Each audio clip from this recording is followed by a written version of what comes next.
మంది గర్భవతులు వస్తారు, ఎక్కడెక్కడ దూరం నుంచి వస్తారు, చాలా మంది చుట్టుపక్కల మండలాల నుంచి వస్తారు.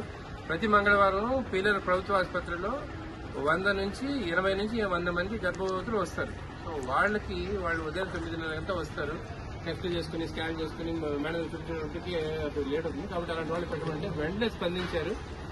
ఎంతమంది ఉంటే అంతమందికి మేము ఫుడ్ ప్రొవైడ్ చేస్తాం సార్ అని చెప్పేసి ఈ రోజు ఫుడ్ వాళ్ళందరికీ కూడాను మనం ఇవ్వడం జరుగుతుంది. కాబట్టి ప్రథమంగా పీలేరు ప్రాంతీయ వైద్యశాల తరఫున మేము సైతం సభ్యులకి ఈ రోజు మన హాస్పిటల్కి వచ్చిన గర్భవతులందరూ కూడాను అన్నదానం చేస్తున్నారు, వాళ్ళకి ఫుడ్ ఇస్తున్నారు. కాబట్టి వాళ్ళకి నేను ప్రత్యేక ధన్యవాదాలు తెలుపుకుంటున్నాను.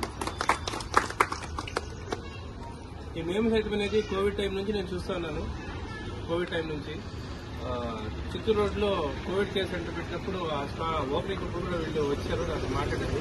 అప్పుడు చాలా చాలా మంచిగా అనిపిస్తుంది. ఎందుకంటే అప్పుడు ఎటువంటి ఎవరి సహాయం తీసుకోకుండా గవర్నమెంట్ దగ్గర నుంచి ప్రతిఫలాక్ష లేకుండా